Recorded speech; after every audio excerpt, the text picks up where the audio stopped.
Alors, Marine Christol de la Chambre d'agriculture de la Lozère. Donc, nous, avec Jean-Claude, on va parler de la filière au vin lait. D'abord, c'est à moi de tourner les... Ouais, vous pouvez tourner les diapos tout en bas, là, en dessous des ok, images. c'est bon, j'y suis arrivée. Voilà. Merci. Alors, nous avons travaillé, nous, sur un effectif restreint, donc 30 exploitations sur le bassin Nord-Occitanie pour les exploitations suivies en 2021. Donc, en moyenne, ces exploitations, ça se caractérise par une unité de main-d'œuvre de 2,7,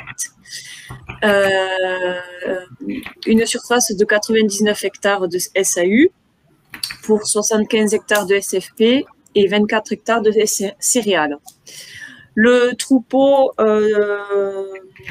est constitué de 440 brebis de race Laconne pour environ 1500 hectos livrés, dont le chargement apparent est d'environ 1,2 EGB par hectare de SFP, et ça représente en moyenne 340 litres de lait par brebis présente.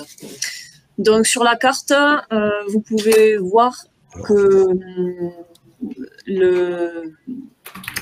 nous avons choisi de représenter les trois groupes, de classer les 30 exploitations en 3 groupes, pardon. Donc, celles qui sont en vert, ce sont les plus efficientes, on va dire, puisqu'elles sont au-dessus du quart supérieur. Les points jaunes, elles sont entre la médiane et le quart supérieur, et les points oranges sont inférieurs à la médiane. Donc là, on voulait les représenter et les localiser sur une carte parce que on n'a pas pris, on a fait une approche seulement économique. On ne prend pas en compte le contexte des contraintes pédoclimatiques, par exemple, suivant les secteurs. Donc Jean-Claude, c'est à toi, qui va présenter les caractéristiques de ces 3 groupes.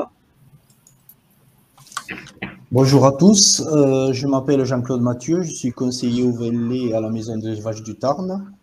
Et donc avec ma collègue Marine qui vient d'intervenir et Nathalie qui n'a pas pu être là aujourd'hui, Nathalie Rivemal de la Confédération de Roquefort, nous avons choisi un certain nombre de critères qui nous paraissaient représentatifs par rapport à la filière au vin lait Nord-Occitanie. La filière au vin lait, c'est une petite filière dans laquelle il y a environ 4300 exploitations et dont 1700 en Nord-Occitanie. Tous les 3, nous sommes des techniciens de cette zone-là et donc il nous a semblé pertinent d'étudier des élevages qui se situaient dans cette zone. C'est pourquoi nous avons que 30 exploitations étudiées. Donc sur ce tableau, on retrouve les 3 groupes dont Marine vous a parlé.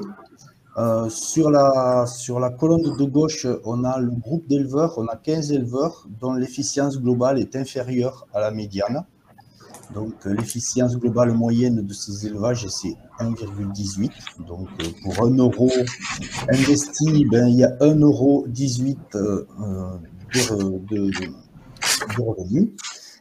La deuxième colonne, c'est le quart qui est situé entre la médiane et le quart supérieur avec une efficience globale de 1,44. Dans ce groupe, il y a 8 exploitations. Et en vert, évidemment, on a mis les meilleurs au feu vert.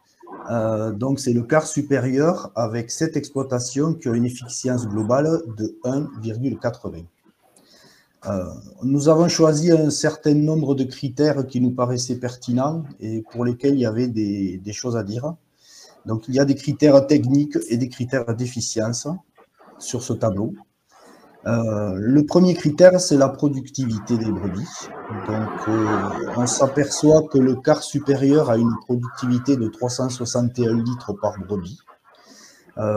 C'est une très bonne productivité, mais elle est inférieure à la productivité du quartile précédent. Et elle est quand même largement supérieure à la productivité de la médiane qui n'est que de 302 litres. Les concentrés adulte par brebis présente, c'est la quantité de concentré qui a été consommée par les brebis, par chaque brebis. Donc, on s'aperçoit que le quart supérieur a une consommation de concentré légèrement inférieure aux deux autres groupes et surtout au groupe inférieur à la médiane.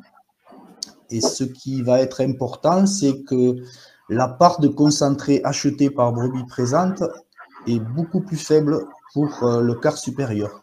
C'est-à-dire qu'on a 71 kg d'achat de concentré contre 113 et 104, ce qui fait entre 30 et 40 kg de moins par brebis.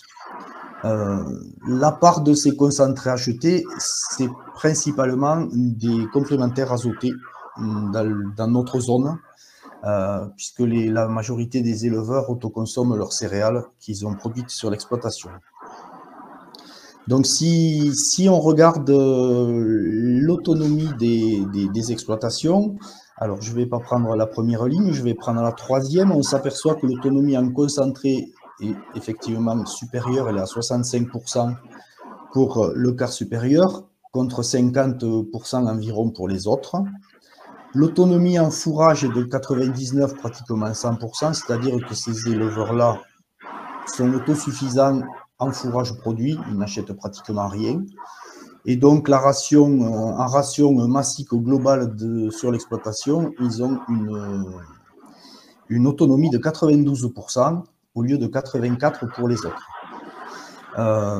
Cela s'explique en priorité par le choix des espèces qu'ils ont décidé qui cultivent sur ces exploitations-là, principalement des luzernes et des associations graminées légumineuses, et aussi par des systèmes de récolte tels que le séchage en grange ou l'ensilage qui permettent des récoltes plus précoces et avec des valeurs alimentaires optimales. Ces éleveurs-là produisent davantage de protéines sur leur exploitation de par la qualité de leur fourrage et du choix des espèces et des modes de récolte. Au niveau du produit animal par approvisionnement des surfaces, là aussi, ils ont une efficience de 18,2. C'est aussi parce que les choix des espèces comme les luzernes ou les légumineuses demandent moins d'intrants, notamment en engrais. Et donc, ils ont une efficience supérieure aux deux autres catégories d'élevage. Au niveau des charges de mécanisation, c'est un peu pareil. Ils sont à 3,3 et en carburant et lubrifiant, ils sont à 32 au lieu de 29 et 20. En fait, ils ont des espèces et des systèmes de récolte qui sont plus économes en passage, en fanage, et ils utilisent aussi en semis des semis directs. Et donc, c'est des systèmes qui sont moins exigeants en charge de méca et en carburant et lubrifiant. Le seul bémol par rapport à ces critères que nous avons choisis, c'est sur l'électricité, où l'efficience est inférieure aux deux autres groupes, mais c'est aussi parce qu'il y a pas mal d'élevage avec des séchages en grange dans cette catégorie, dans le quart supérieur, et donc il y a davantage de consommation d'électricité pour ventiler les foins et les sécher lorsqu'on les a récoltés. Donc la troisième diapo, c'est une diapo de conclusion. En conclusion, Allô? Un bruit parasite, je ne sais pas si vous pouvez faire quelque chose. Ah oui, effectivement, je l'entends, mais ça ne vient pas de chez moi, je pense. C'est pas grave. Donc, au niveau de la conclusion, les élevages les plus efficients sont ceux qui ont une meilleure autonomie alimentaire, qui maîtrisent les intrants sur les surfaces et ont des frais de mécanisation plus réduits. Donc, leur caractéristique, c'est une production de fourrage de bonne qualité à base de légumineuses, récoltée en ensilage ou séchage en grange, et une part de concentré prélevé importante, qui se traduit par des achats d'aliments limités, c'est ce qu'on a vu tout à l'heure. Il y a aussi une bonne maîtrise des charges d'approvisionnement liées aux surfaces, engrais, semences et produits de traitement liés aux espèces qui sont cultivées. Et il y a aussi des charges de mécanisation maîtrisées,